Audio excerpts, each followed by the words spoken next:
Howdy! As you're rolling. So I've got Steve joining me again today.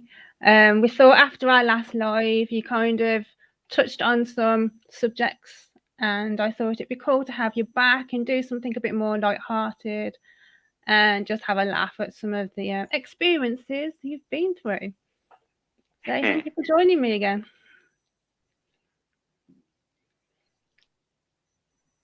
Have you froze already? You have. Hey, I got the idea from we froze again. You did for a second, yeah. We good? I think so. Yeah, I got the idea from the YouTuber Vale. He had a lot of interesting videos that he posts. Man, some of them are hilarious. They made me think about some of the things that's happened in the past. Cool. I'm looking forward to And hearing I some was of your looking at stories. I've heard I was bits, looking but at some not of the the whole bit. comments in the post, and it's nice to know I wasn't the only one who went to the convention or assembly high or half lit. I wish I could have got away with that back then. I never even thought about that, to be honest.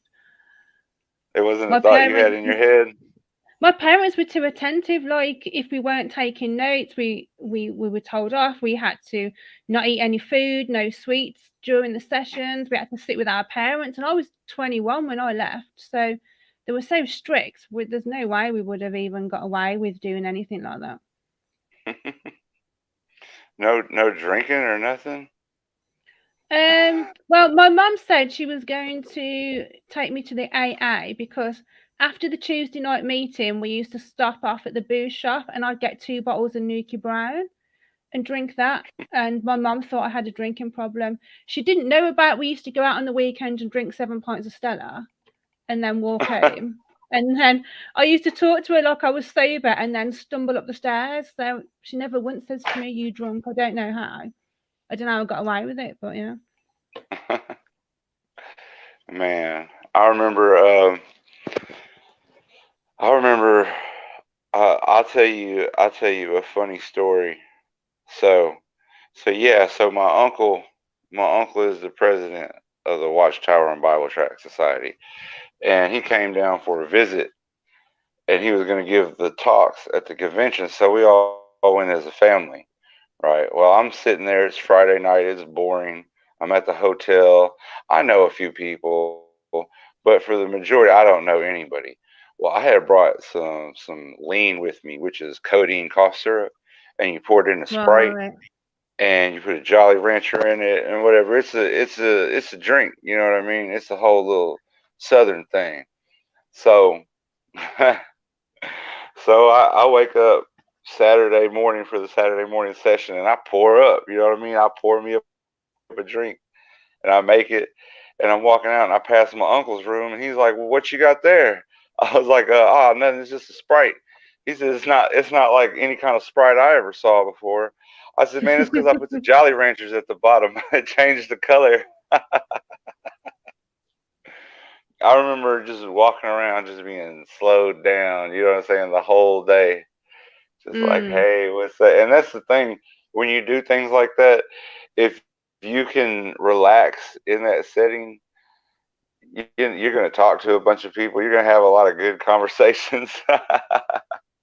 It's I just used to funny fall like that. asleep anyway, though. So, like, if I had took anything to be chilled, I'd be fucked because my mum used to like poke me to wake me up during the assemblies and meetings because I used to find it so boring.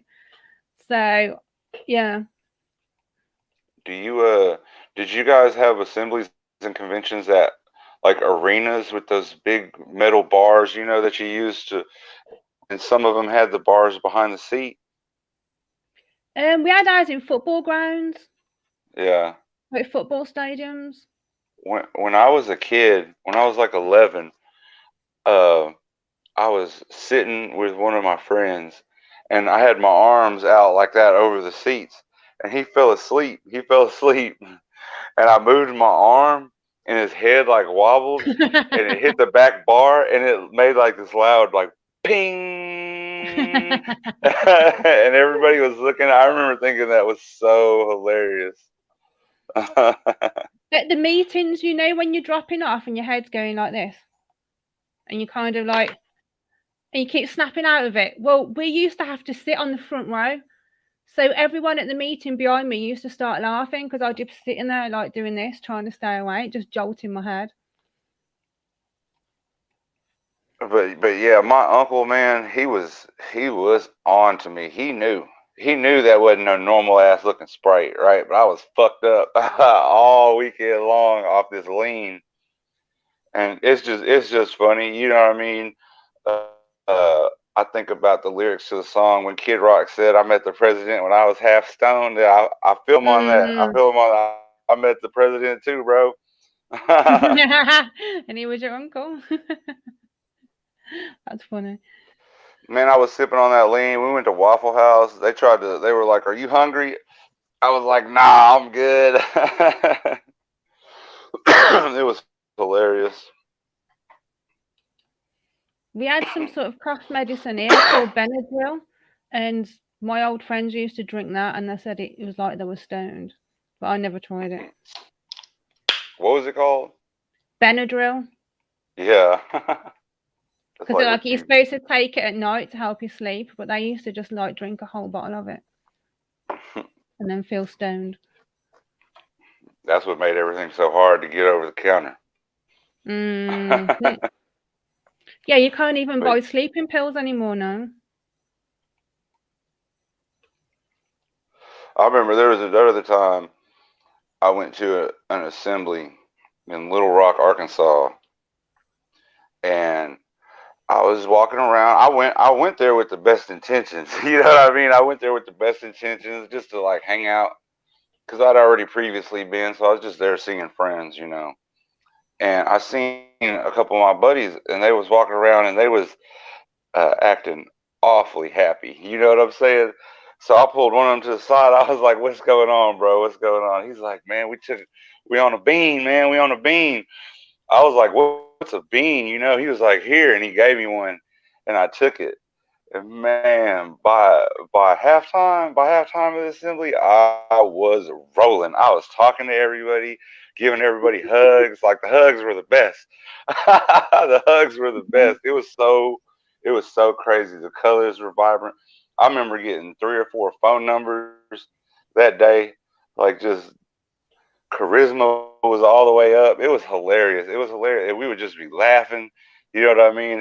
It's an experience like no other. Because everybody else is walking around, they're all holy, filled with the Holy Spirit. You rolling. Yeah, I can imagine that'd be quite funny. And I remember, see, it was like I said, it wasn't anything that I ever thought of. It wasn't like I'm gonna do this today. It just happened, you know. I seen some like-minded people, and that's what they were doing, and that's what we did. You know, it was crazy. It was crazy. It was a good time though. Like I said, it was a different experience for sure. People have wrote entire books on like Doc Ellis pitching a no hitter on acid. It was that type of shit. Like I'll just never forget it. I remember driving, like the session had ended, everybody got let out. I remember getting in the truck and driving home and being like, today was a good day. Like today was a great day. Man, it was so funny. I met so many people at that assembly. Like it kind of shaped my social structure for the next couple of years, really. Just that one, you know, and like I said, being on X and talking to everybody, just being super friendly, you know, and no one ever thought anything because I'm not necessarily an unfriendly person. There are times when that's a version of me, you know, friendly, charismatic, talking to people, being very social. I have that in me, but the ecstasy just brought it out to a different degree. Brought it out for all of us, you know. We was making plans, future plans. It was hilarious. It was great.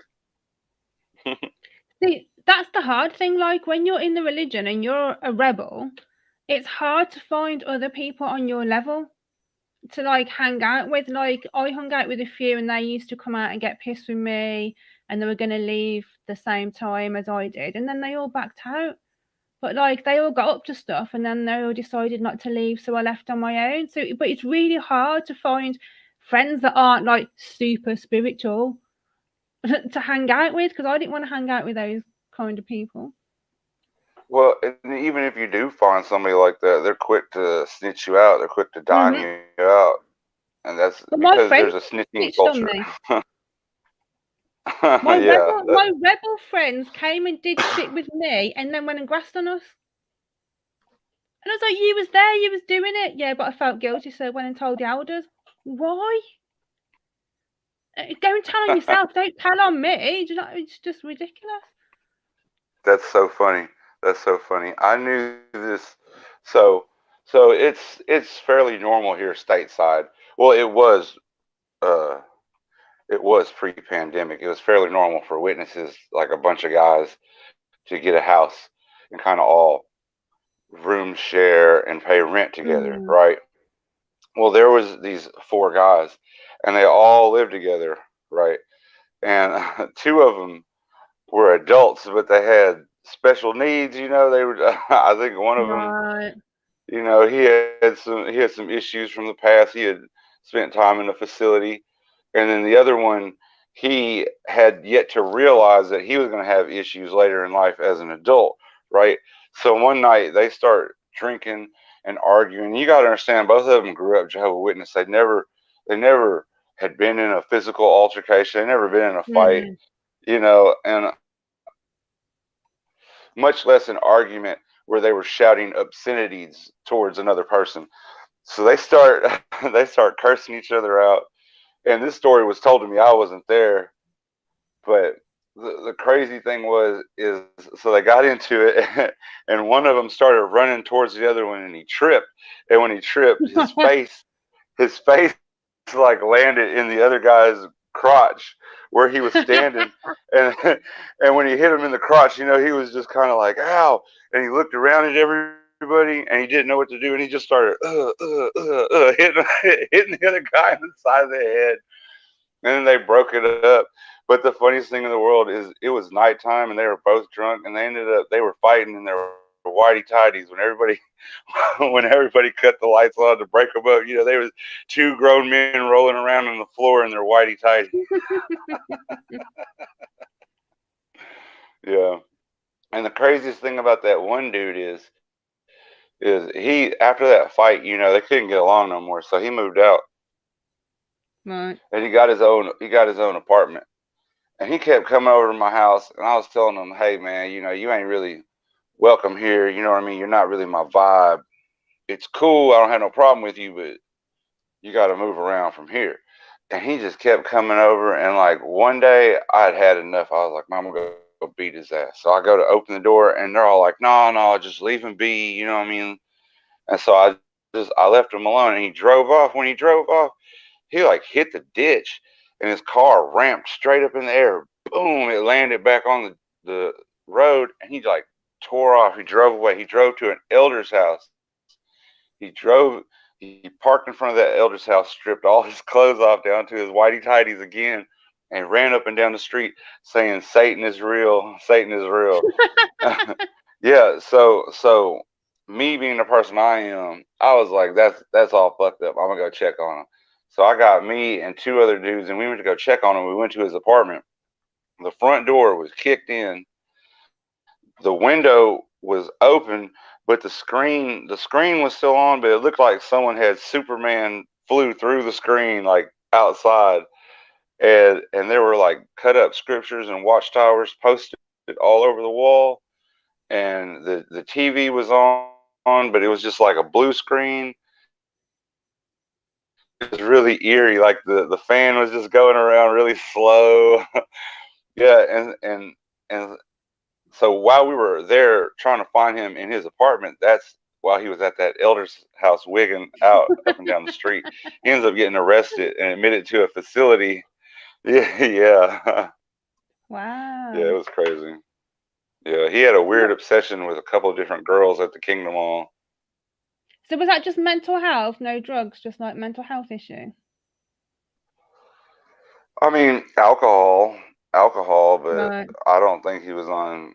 He might have been on some, you know, medication for his mental health. But yeah, it was crazy. He was a wild one, you know. But the reason why I bring him up is because before he left, he tried to snitch on everybody, and he was like, they all drink. Like this was a bad place for me to come. Like they're all a bad association, and he put me into it. I'm like, I don't even hang out with y'all. Like I just I heard the story about y'all getting in a fight. You know, oh, it was hilarious. And there was this rapper back in the day. His name was Mike Jones, and this dude's name was Matt Jones. And we used to say Matt Jones. He would just get pissed off. He would get pissed off every time. Oh, it's hilarious. But yeah, Mm. that's when I was, you know, I was real young when all that stuff happened. 19, 20, 21. You know, by the time I turned 19, I had already moved to Little Rock, and that's when I met my two roommates that I lived with. You know, they let me come stay with them, and it was interesting because I'd always lived at home with my mom and dad. You know, at Mm. 19, I didn't know anything else other than living at home, but I knew I didn't want to be at home no more.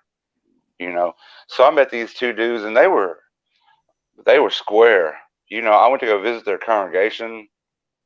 One of them, one of them had just stepped down from being a regular pioneer and a ministerial servant, and he was 31. He had just stepped down because I think he had just moved out and gotten a job that required him to put in more hours, you know, because he Right. was 31 and that was his first time moving out too of his parents' house.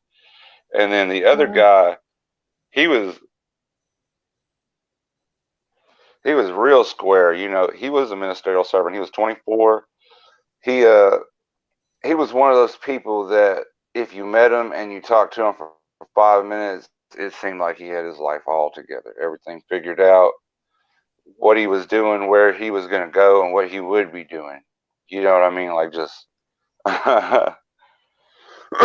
and they met me at a witness gathering, and I think that it was just one of those times where you know I just had a really good time, and I met a lot of people, and they were like, "We think that you're cool.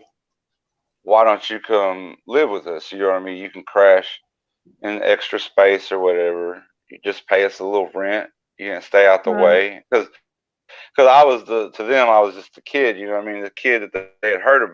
They didn't really know me, but they had heard about me. But you know, I know now secretly they were wanting to have a good time. You know what I mean? Like they had ulterior motives as well. Mm. So I move in with them, and everything is fairly good. I mean, I was going to meetings. We were all going to meetings together. You know, it was like some what are those Oscar and Felix type shit. You know what I mean? Like we we Mm. was all roommates and we all got along. It was all good. You know, everything was cool. Nobody was at that point. Nobody was weird or nothing. You know, like we'd go to the meetings and just have a good time. You know, and we lived in a duplex. And this girl from another state that was a witness, she ended up moving in the other side of the duplex, and she was like a masseuse. You know, she opened up a Right. little studio in the front of the duplex with a table. It was a nice little setup, you know. And so we all coexisted there in that duplex, you know, for a good little while, just you know, being people. Just being people, knowing one another, being friends. It was nice. Nothing weird ever happened at first. So, so I think it was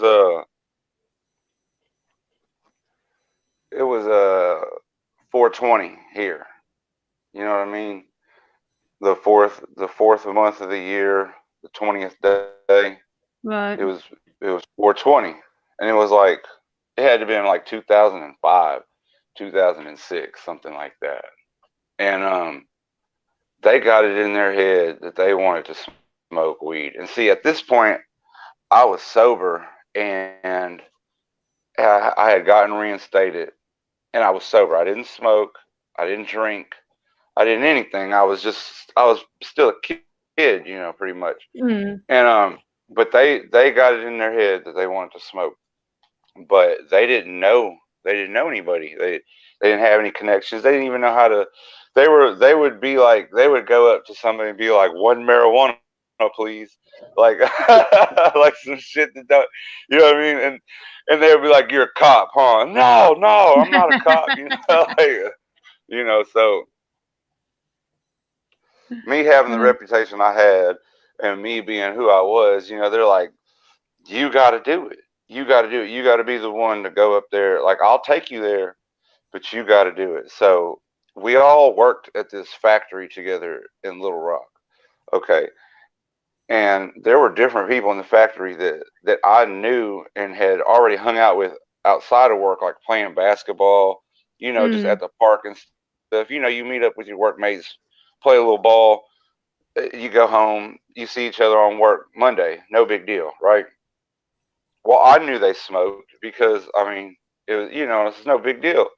But at the time, I didn't, so it didn't matter to me. But so they're telling me that I gotta go get it. I gotta go get it. Well, I don't live there either. You know what I mean? I just moved there, so I'm thinking to myself like, well, my workmate. You know what I mean? So I go over there, and it's kind of like one of those deals. I just knock on his door, pretty cool about it. Like, hey, man, I get some pot, something like that. Yeah, yeah, yeah. Just give me a minute. He makes a couple phone calls. They're all nervous in the car. Like, what'd he say? He said, sit right here for like 5 minutes. you know. And so we get the weed or whatever, and they don't know what to do with it. They're just like, one of them busts out an old corn cob pipe. He's like, I bought this from the store a couple days ago. And we all started laughing because we're all idiots. We won't know what we're doing. And I'm like, I remember saying, like, man, I think I remember how to roll a blunt, like, from a couple of years ago. Because at that time, I wasn't even into smoking blunts. I was just smoking out a pipe, real Mm. quick. Hit it, and nobody knows, and you just go on about your business. So I remember it was like my first attempt at rolling a blunt, and it looked like a fucking Cheeto, like a long Cheeto, like all bumpy, and but like not like that, you know. But I remember we smoked it, like not even that much, maybe two hits a piece, just hitting it real quick, and next thing I know, I was asleep. I woke up from a bomb ass nap. Both of them are cleaning house, and they're like, "You passed out." I was like, I did pass out." And I'm like, "What are y'all doing?" They're like, "Man, that didn't do nothing to me." I'm like, "Man, y'all are tweaking out, cleaning the house, going crazy, cleaning the house like it ain't never been cleaned before." Like, no, no, no. And so, like, you know, like I said, that girl lived next door. She was our neighbor. She kind of, you could tell what was going on a little bit. You know what I mean? So she's over there peeking her head, like knocking on the door. Y'all all right? And yeah, yeah, yeah, we're good. Trying to, so it don't. Mm. But after so long, like, she was cool with it too. She never came over and smoked or nothing, but she was cool. She was a dope ass chick. Well, one of my roommates, he kind of took like a liking to her, and she kind of liked him too. You know, and they would talk to each other, and they would message each other at night and stuff like that. And we all knew about it. I mean, we were all friends with her. We all had each other's numbers. It was the cell phone era, kind of like when everybody first got their own cell phones. Like I said, Mm. 05, 06, 07, around that time. I hadn't had a cell phone myself, but for maybe a year. So we was all friends. Well, me and my two roommates, we go on a road trip. We go on a road trip to a party, right? And so we're in there, and we're just playing around, and he told me to dial or look up something on his phone, right? So I would get his phone. I get on it, I do what he asks or whatever, and like a message popped up, like at the top. You know how when you're on the phone and then the Yeah, message yeah. will and it was from her, and it was like it was weird. You know what I mean? Like it wasn't quite graphic, but there was enough that was said that you were like, okay, there's something going on between y'all. And I had never, at this point, I didn't know what sexting was. I didn't know. Mm, I had never I had never took a picture of myself and sent it to nobody. I didn't even. That is not a thought that had came into my 19-year-old head at this point. You mm-hmm. know what I'm saying?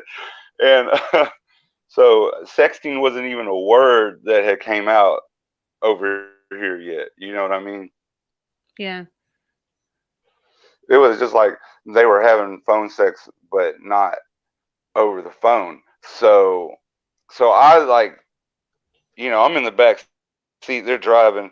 I'm looking. I'm like, I'm gonna read this shit. So I like click on it, and I'm reading the messages. And they're getting hot and heavy. And like I'm getting to it. I'm like, man, what the fuck?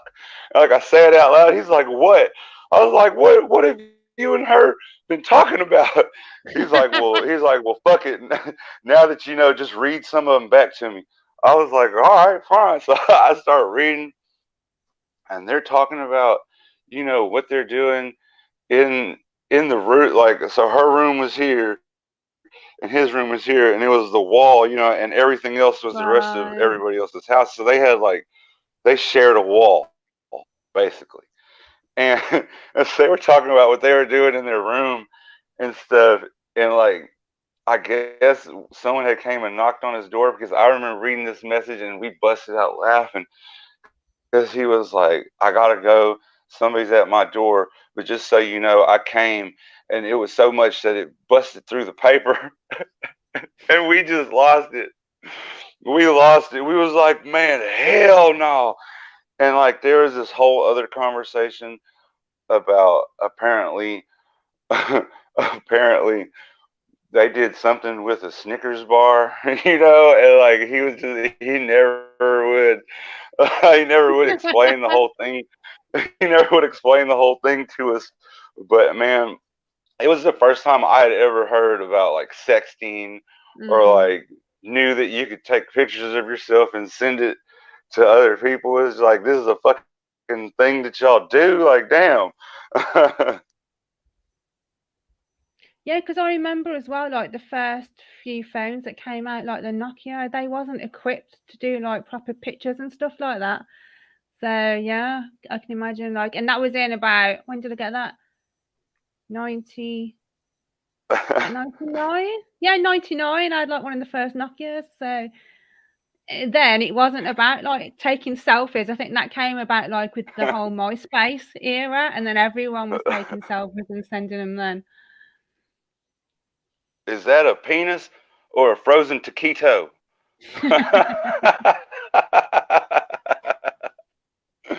But no, Yeah. so like after all the getting high, the sexting, the drinking, the like finding out that like he's hooking up with the neighbor, we're still going to meetings, we're still playing the role of good little witness boy, boys. You know what I mean? So like we're getting close Hmm. now. We're going through shit together. We're getting close, right? At that point in time, we're real close, you know. And so they're like, we want to take this a step further. And I'm like, what y'all mean a step further? They're like, we want to have house parties. And like, but we got to invite the right type of people, like people who aren't going to snitch, like people who aren't squares. But we don't want a lot of guys, because of course, why would you? But I mean, Mm. so we start throwing house parties and stuff, and the three of us, the three of us, whenever the time was right, the three of us would karaoke Usher, Lil Jon, and Ludacris, "Lovers and Friends." That was hilarious. If we could have had that shit on record back in the day, it'd been hilarious to see it now. But yeah, so like the house parties were out of control. Well, at first they weren't. At first they were just a good time, they're just a good time. And after a while, they start turning into something else. You know what I mean? And it's hard to explain how or when or why, but you enough parties happen, enough people start hooking up with each other. You know what I mean? And then he didn't live too far from his parents, right? So there was one house party where things had just like developed into something completely else, right? Like I guess you could say like a sex party. I guess you could say like turning that way. And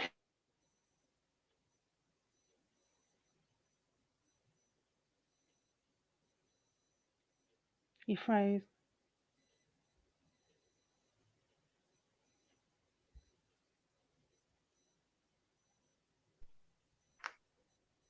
we back. Yeah. So his dad came over, right?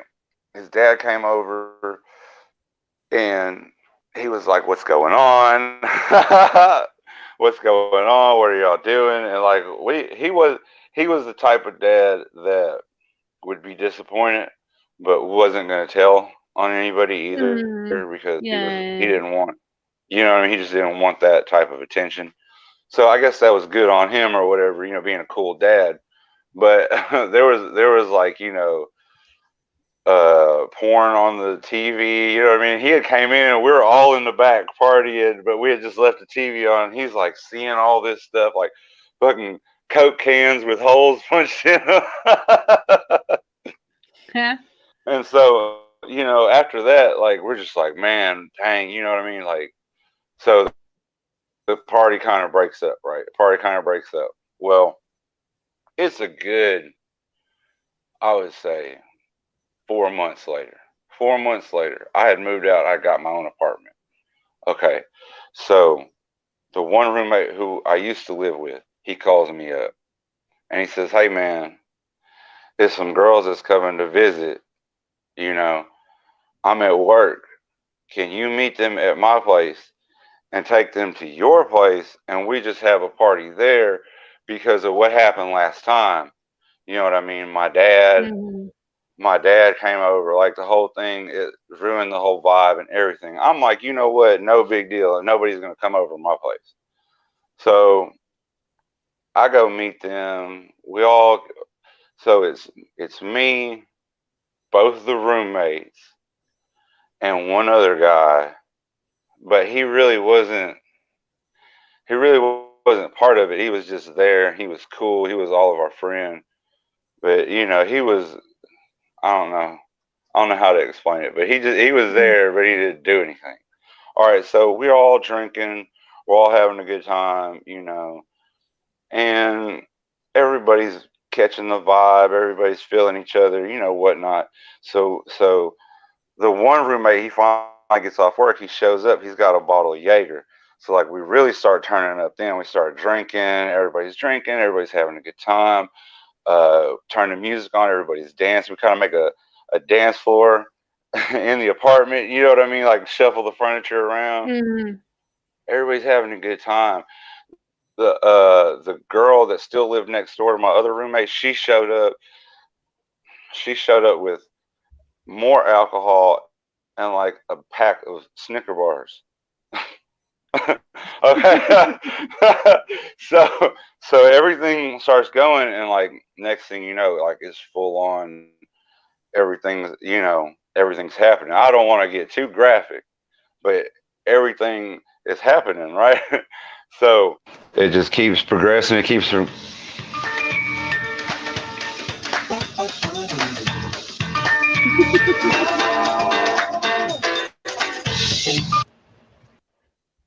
We back. I got a phone call. Okay. Everything keeps progressing, and so okay. So then, like I said, everything happened, and a few people leave. A few of the girls go home. A few people stayed over, right? Okay. So I remember I slept out in the living room. The other fella slept on the floor. The other dude who was just there but didn't do anything, he slept in his room. And I gave my one roommate and the girl that he got with I let them have my bedroom. Well, I mean, it's like, 9:30, right? We wake up, everybody, they're still asleep. So I had to go in there. It's my room. I had to go in there. I opened the door, She's asleep on my bed, with the covers on and everything. I had like all my shoes off to the far side of the bed on the side, right? Because nobody went over there. He was on the floor asleep on top of my shoes. He had shoes everywhere. He had a shoe for a pillow. He had a shoe, in his ribs. He had a shoe on his ass. Like, it's just fucking shoes everywhere. And he's naked. And I'm like, dude, get the fuck up. Like, what's your problem? Oh, I'm sorry.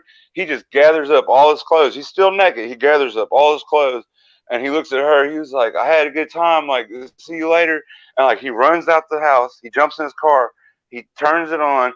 He peels out and he drives away. We're just all like, man, what the hell? And he comes back like 2 minutes later. He comes in, he's naked, he's just holding, and he looks around. He said, "Did y'all know I was naked?" We're like, "Yeah, man." Oh, where's my clothes? I was like, "Man, you put them in the car." And he's just like, "Huh?" And he scratches his head, and we're like, "Oh, man." And he walks outside, gets his car, drives away. You know what I mean? We talked to him later on the day. Everything was fine. But God, it's that's the orgy that never was, because later on, a lot of people that were there felt some type of way, and were like, "Oh, we gotta tell the elders and have a judicial committee." Well, I was at the age I was, and everything I'd already went through, and being disfellowshipped and reinstated at such a young age, I was just like, man, I'm done. Like, I'll tell them whatever they want. You know what I mean? I'll tell them the truth. I'll tell them the truth. I'll tell them everything that happened. I'll tell them everything I did.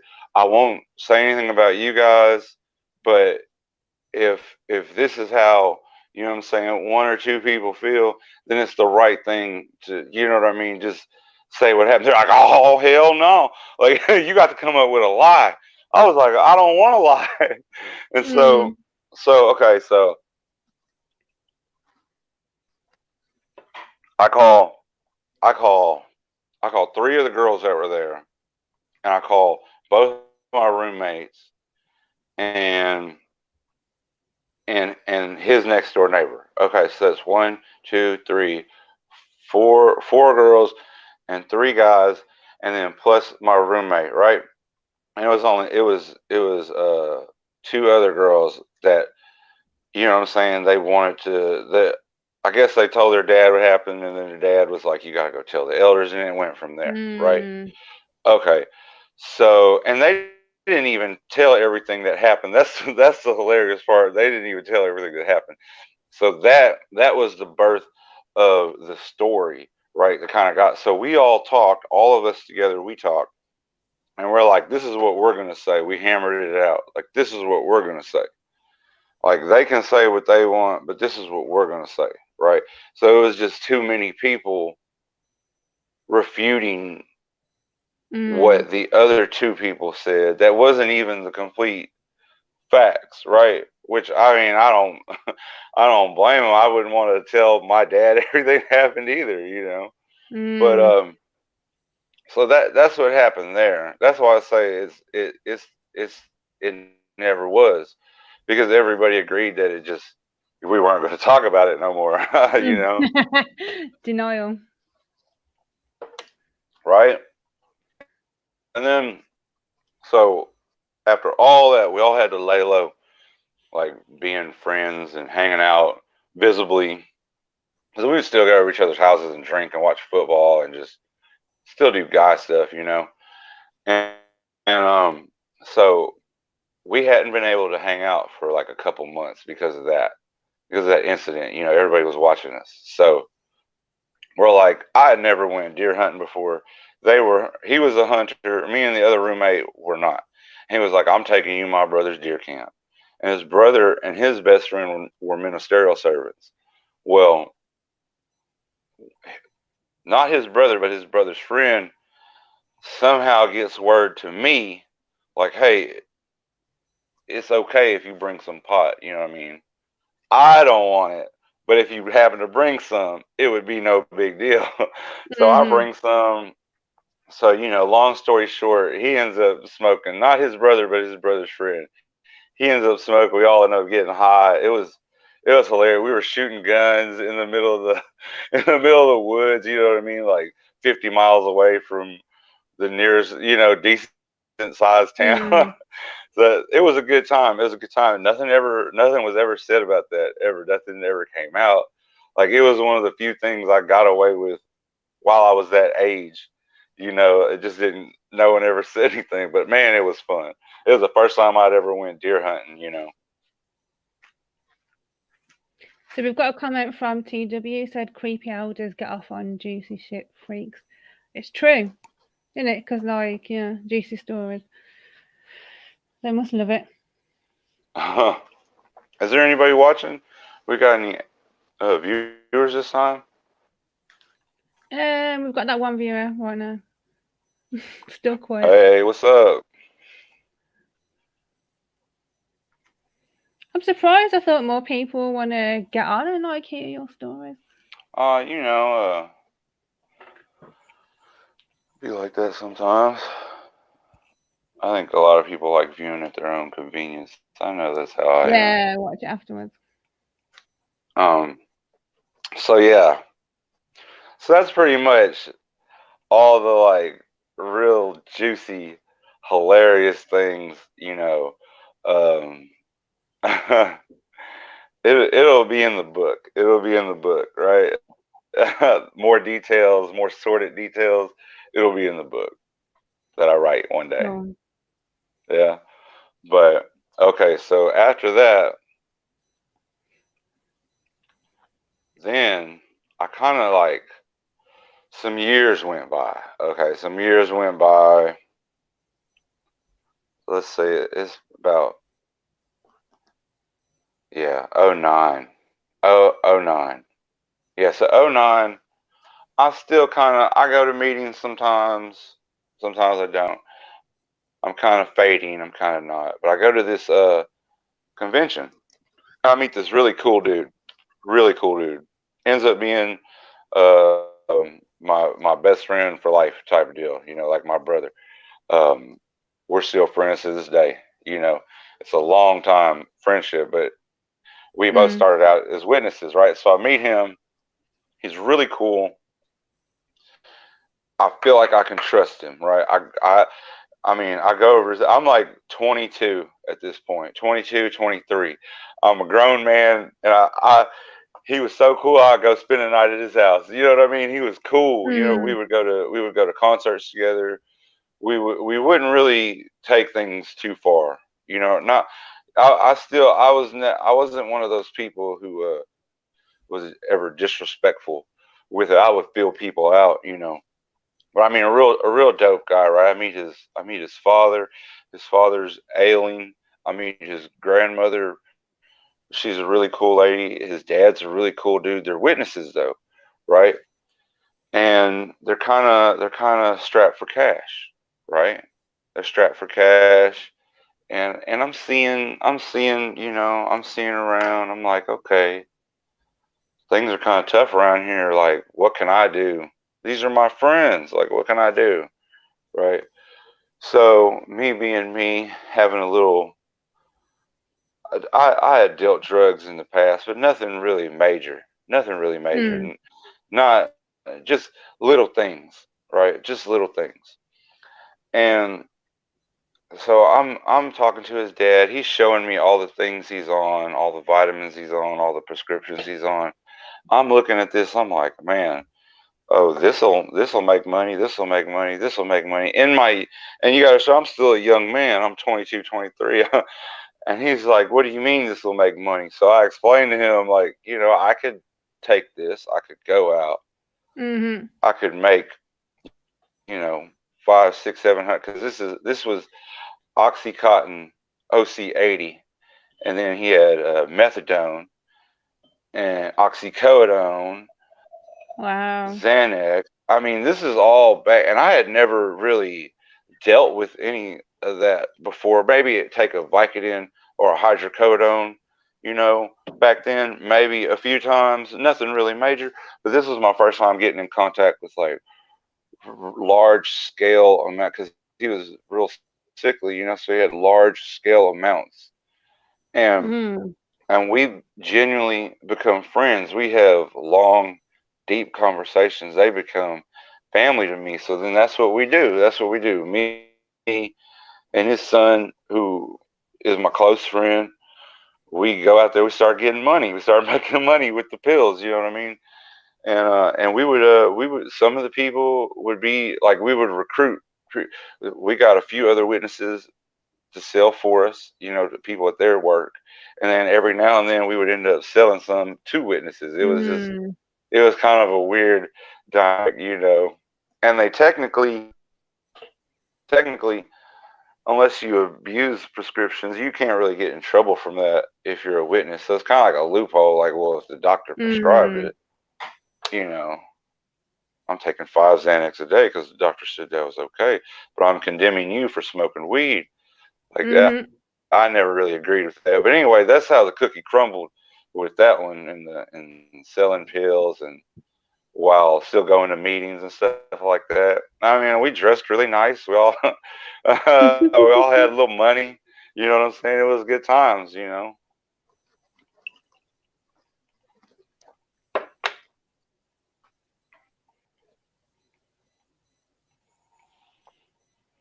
So we've got so TW said he's been out sorry, I don't know whether you're male or female. It's been out 30 years. When I walked away, there was no internet. Same here, because I left in 96. Less information about how evil history of the Watchtower 30 plus years ago. I knew nothing about the dangerous culture of paedophilia in the Watchtower. Same. Like, I've run a group on Facebook for 13 years, and it was only, I think, when the Royal Australian Commission hit in 2015, that's when I started to hear about and research about all the child sex abuse, because I never even knew it was a problem until like 2015. And It then it from then wasn't on. it wasn't until I exposed the pedophile that we spoke about previously. It wasn't until I exposed him that I realized that there's literally one in every kingdom hall. At least one in every kingdom hall. And they know about that. And what bothers me the most is they have knowledge of it, and Mm-hmm. they don't make it known. Me as a parent, I want to know. I want to know. And Exactly, that's like just, a few years ago, I looked on, because in the UK, we've got like UK and Ireland, we've actually got like a sex offender register that you can go and look people up online and type in Jehovah's Witness, and they all come up. And there's 4 that would have been at my conventions that are like child rapists. hmm And how many we didn't know about them.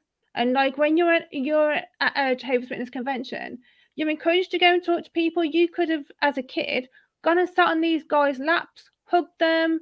If they'd been like really friendly with you, nobody would have thought anything of it. Do you want to come for a walk? Yeah, yeah, sure. Do you know what I mean? It's just so corrupt how easy paedophiles have it in the organisation, because the elders rarely tell people. So they're just walking around being a paedophile and nobody knows about it. it should be public knowledge. Mm-hmm. It should be. And I think that one thing there, even though it hurt so many people, I think it's the thing that brings them down in the end. Once we just have to keep talking about it. We got to keep talking Yeah. about it. We got to make it an issue, and at some point, it will make it to the right hands, and then something can be done on a government wide scale. Keep Because exposing it. I don't have a problem with freedom of religion. I really don't. I think you should be able to practice whatever religion you want, uh, be whatever you want, believe in whatever you want. But when you start harming people, Mm-hmm. when you have a cavalcade of people that have been emotionally and physically traumatized by organized religion, something has to be done. You know. I mean, just for some of the stories you've told us tonight, if they'd have got like disfellowships, do you know what I mean? They would have been shunned by their family just for being normal people, just like having fun. So TW answered That's again. crazy. The reason I left and I had a position was because of the lack of love in the congregation. Friendships were so conditional. Yeah. I could not take it any longer, all fake, just like 1975. Yeah. It's fake friends. I knew that as well because, like, towards the last 2 years before I left, I was an elder's daughter, but I was still considered bad association because I was going out and doing lots of stuff I shouldn't do. And I didn't really have any real friends. The friends that I thought were friends that were going to leave with me, they all turned around and told the elders stuff I'd been up to. And one of them actually got me disfellowshipped. So. Man, well, that's just a few of the stories I had. I think that it was funny telling them. I think we've shifted to a more serious note now, but yeah, that it was funny. It was We had funny. some funny parties. But like I didn't like going to the parties because they were always boring. So like it was like, oh, let's play Pictionary and stuff like that. And I just sat at parties bored. And then the once my friend was house sitting for somebody, so we went and we invited some of the people that we knew was kind of like the rebels.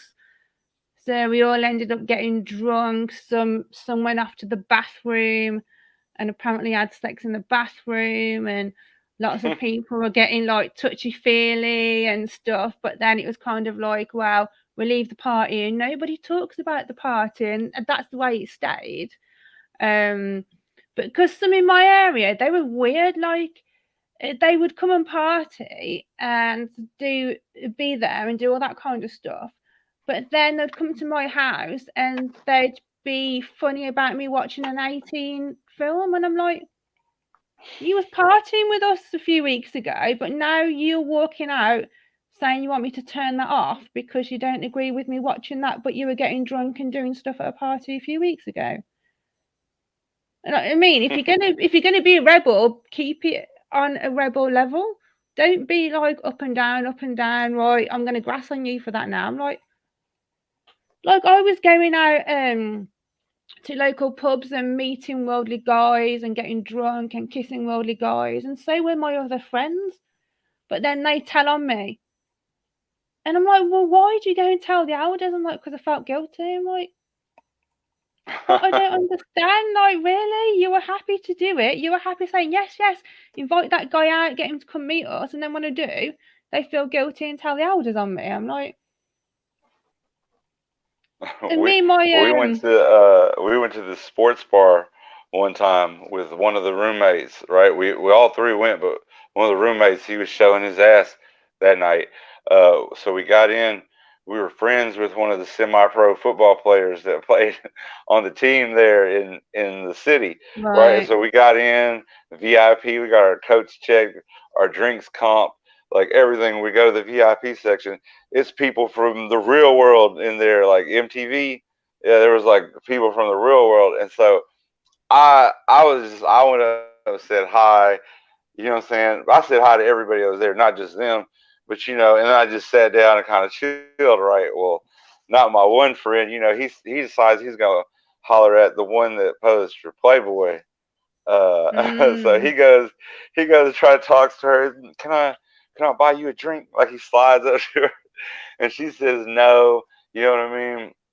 And so he takes his leave or whatever. He walks away, and then moments later, she goes out to the dance floor. She's dancing, and he decides he's gonna make his second move. So he slides up to her like just you know, and she like pushes him away, and he goes back, and he just slides back, slides back.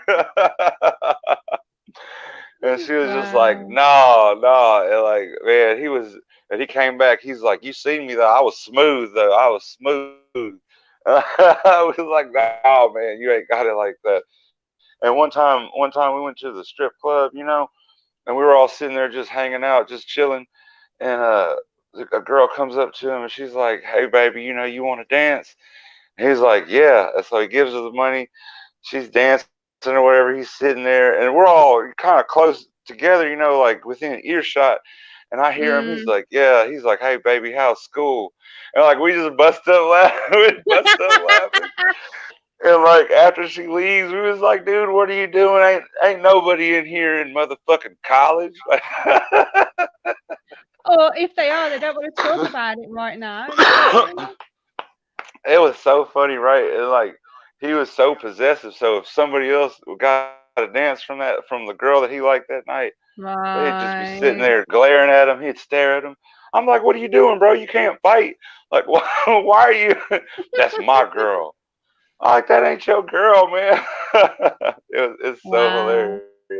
Yeah, I remember one time going to the strip club with my baby mama back in the day, right? Larry Flint's Hustler Club, Shreveport, Louisiana. We roll up in there. I'm having a good time. I'm already throwed, right? I see a couple strippers on the pole. I'm like, damn, that you know what I'm saying? That's cool. So I had a couple of dollars, you know what I'm saying? I got $2. I rolled them up in a nickel to add a little weight to it. You know, I wasn't trying to hurt nobody, but I like put a couple dollars around that and threw it so that you would see like $2 or $3 flutter in there, but the heavy one would just drop, right? So I did that and I turned around. You know what I mean? I did that a few times. It was funny. I remember I remember that happening and turning around and having a laugh to myself, going to the bar, ordering a drink, looking to my left, and seeing two dudes that were witnesses. You know what I mean? I was like, "Oh," and they were like, "What are you doing here?" I'm like, "Man, what are you doing here?" Mm. Oh yeah, it was hilarious. It was all good fun, But you'd be surprised. You'd be surprised how many times you'd go to somewhere like that and see somebody you know. Mm. Yeah. I can Um, imagine. right. Some of the dudes that do some of the stories that dude Marcus Vaughn tells are pretty funny too, man. He's a riot. There was a pub in our town that Uh, he said now the dancers want that crypto. Man, but like I ain't got the crypto like that. You gonna have to get this little dirty dollar. Hey, can you wrap crypto around a nickel and throw it? I don't know. yeah, it was strange how like my older stepdad used to judge like some of the pubs in town. Some were okay to go to, some weren't. So there was one that was called the Boot Inn, and it was full of like really cool like rock people, hippie people, and it was kind of like what I was into. So me and my sister like really wanted to go, but we was told not to go. So what we used to do is my stepdad used to bring us into town, but we used to get him to drop us at the bowling alley because obviously that was like there was two bars in there, but it was like a more of a family place. Yeah. So we get him to drop us there. We'd go in there and then wait 10 minutes until he'd left, and then we'd go round to this pub called the Boot Inn.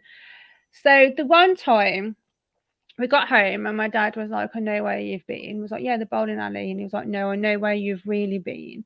And then we found out that my brother had overheard me and my sister talking and told my stepdad to sit in the car park, drive off, but stay in the car park and watch us come out and go to the pub further into town. And he did, and he sat there and spied on us. So then, Damn. like, we wasn't allowed to go to that pub anymore, and it was just like spoiled our fun. So you want to know what happened to the people in the stories? Mhm. Like what are they doing now? Sure. All right. So like I said, the one dude I used to sell pills with and stuff. He's still a dear friend. You know what I mean? Like we're still close. We still call each other. He's part of your Facebook group. So but Okay. he's cool. Yeah, we're still friends. Now the two roommates. All right, I lost contact with them uh, around 2010, Right. and then I had a child. I did some living, and I think around probably about 8 or 9 years later, one of them gets in contact with me, and he just wants to talk to me. No, it was before I had a child, so it was 7 years later. They got in contact with me, and we were talking, and we all had a little, reunion over the phone. We laugh, and then 3 years ago, I wanted to go see them personally. I wanted to go see, say hi, and just talk about everything that happened, because we never really got to fully talk about it in person. Like, it was just kind of, everything ended. And so one of them's married and has a family and has kids, the whole nine. And the other roommate, he's still he's still a player. I went to go visit him.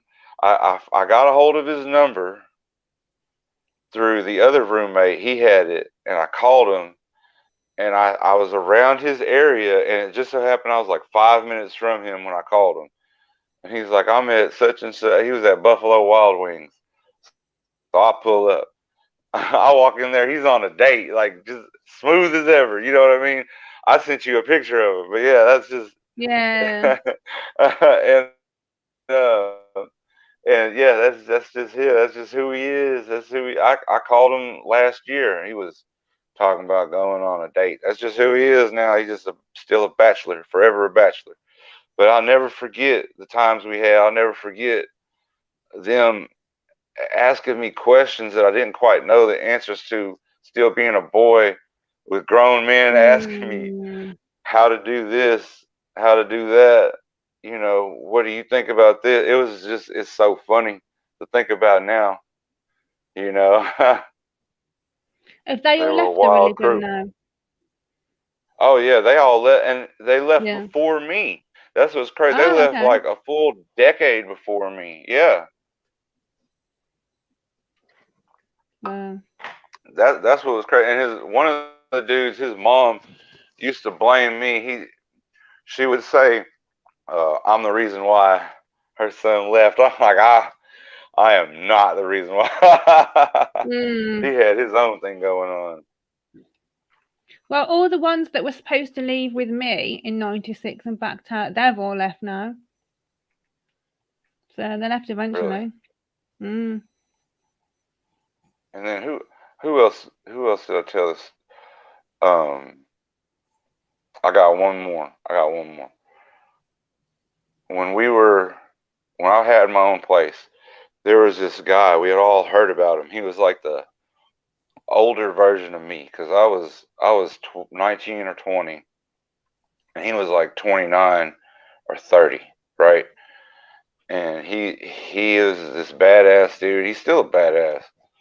And he was coming off of cocaine and just on some outlaw shit. And he wanted to come back to meetings, but he didn't want to live with his parents, so he asked could he come crash with me. Okay.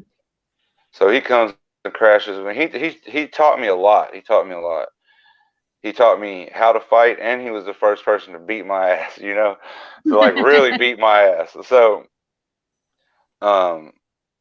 so we were at this party one time. I remember there was this dude that was talking shit, and he was like, this is your house, what are you gonna do about it? I was like, man, I don't know. He was like, I would hit him. And so I didn't know what to do. So I was walking by him in the hallway, and he said some shit to me, and he turned the whiskey bottle up like this, and I reached down and I cold cocked him like below the belt, like his feet came off the ground a little bit, and he dropped the bottle, and I caught it. You know what I mean? And then me and the dude, we drug him outside to his car and made him leave. Okay, so that was one hit. So like the next weekend, we was partying, and I popped off and I said something to him, and he two-pieced me real quick, and before I could even fall down, he choked me out to the point that I was unconscious. I wake up and I'm slobber knocked, like I'm drooling on myself and everything, like I come to, and he's like, you know what I'm saying, do something about it. And I was like, all right, and I like charged him, and he hit me again, and I remember going back thinking like, man, this dude's gonna fuck me up, and I put like a little move and I hit him, and eyebrow like split open and like a ribbon of blood started racing down. And then he started saying like I was his best friend, and like we was really good we was really good friends for a couple of years. Like he lived with me, I ended up living with him. Like we was close, for a long time. Yeah, he's not witnessing anymore either. But Mm. the crazy thing was, out of everybody I'm telling these stories about, I lasted going to meetings longer than them. It's like Wow. it's like it's like I'm a glutton for suffering to a certain extent, and I just so badly wanted my family dynamic to work. I just so badly wanted to be able to be myself, but also be accepted in my social circle Mm. for being myself. And I have to jump through hoops, just to feel a part of something. But I gotta say, it doesn't matter if you have friends or not. It's much better to just be yourself and try to live an authentic life, and just try to, Yeah. fill your life up with good things and positive vibes. That was the whole point of this chat, was having a laugh, about the past. Mm. And it wouldn't be so funny if we all didn't feel like we had to hide it. You know what I mean? Like we had to hide it. That's what makes it funny, because everything that happened, and then you got the cover up. The cover up's Yeah. always worse than the crime. And in this case, the cover up is far more funnier than the crime, because the shit that comes out of people's mouth. You know what I mean? Oh, we gotta lie. I'll never I'll never not be able to hear the voice. Like I remember being contrite and everything, being like, man, like we should just tell the facts, man. Just tell what happened. Oh hell no, we gotta lie. Like Yeah. I'll never not hear that. Because like Fuck that. I wasn't one for like confessing either. Like I'm not going to go to the elders and say, by the way, I've done this. Like if they ask me and they know the bare minimum and say, have you done this? I'm like, yeah, and wait. And if they don't mention anything else, then I ain't going to tell them like the rest of the story, because I weren't going to incriminate myself like that. Like me and one of my best friends, we went on a holiday together because I was engaged to her brother, and I Yeah. called it off. But we'd already booked the honeymoon, so we'd put down a deposit as well. So I changed the name to her name, and she came on this 2-week holiday with me, and we got pissed out of our faces every night. We did stuff with guys. We did loads of stuff, and we came back from the holiday and just acted all like, yeah, it was just a good holiday. Didn't tell them anything. My mum says to me, did you find the Kinder More? I was like, oh no, we couldn't find it. Like, as if we were going to go like to Gran Canaria, and as if we're going to like go and find the Kingdom Hall. No, we were literally getting pissed from 7 on the night till 4 in the morning, because one of the waiters in this bar we went to fancied me and kept giving us free drinks, and gave us free drinks every night from 7 till 4 for 2 weeks. I don't know how we came back alive, honestly. We'd go drink, we'd go home, sleep, get up, go drink, go home, sleep, and do a bit of shopping in between. That's what we did for the whole 2 weeks.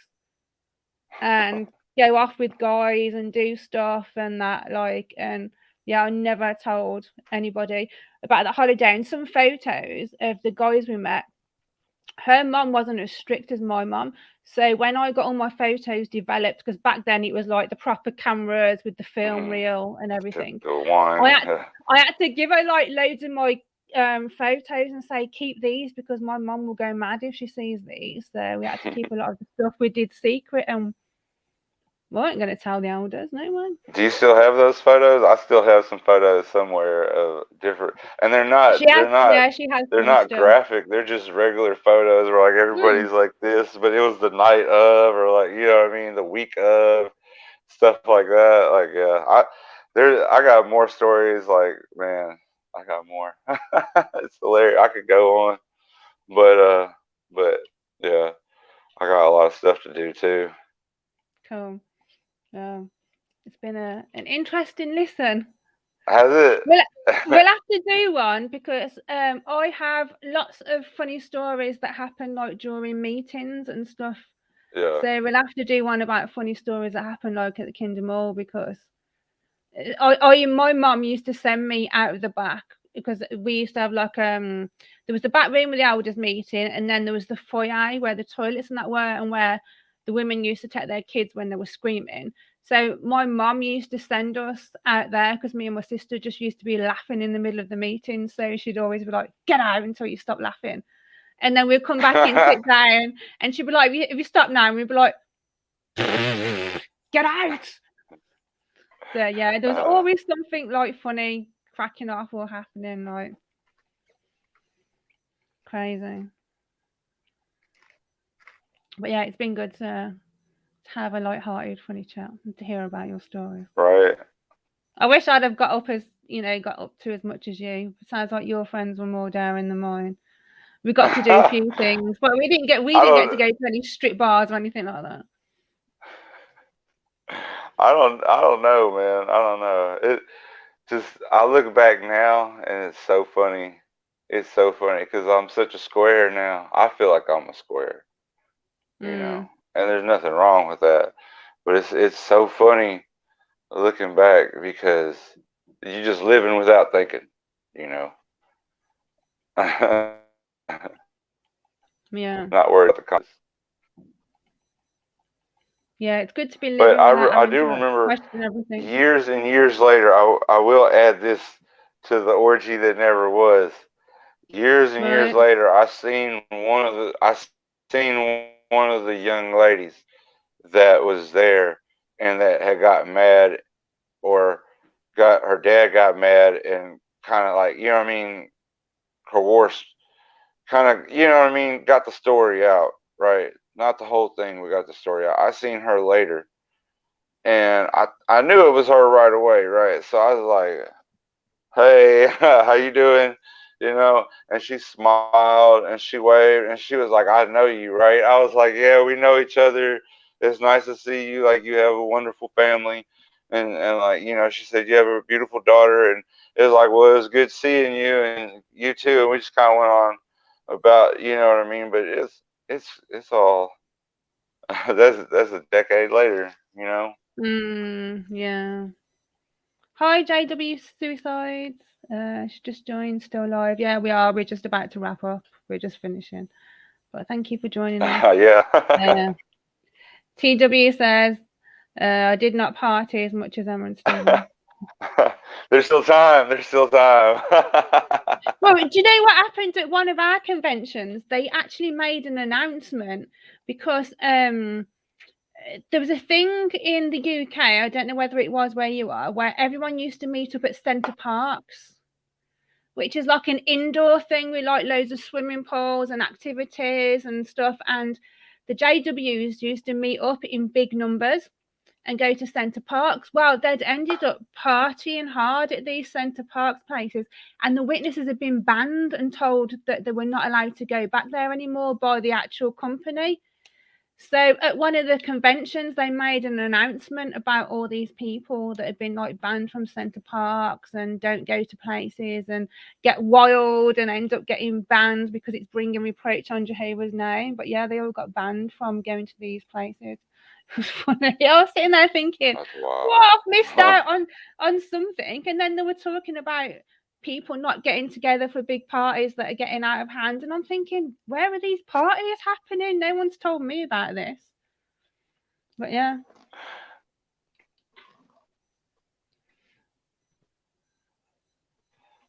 gonna watch you later. So, you're younger than me, so I miss. Oh yeah, the Centre Park. So this was back in like the 90s, early 90s.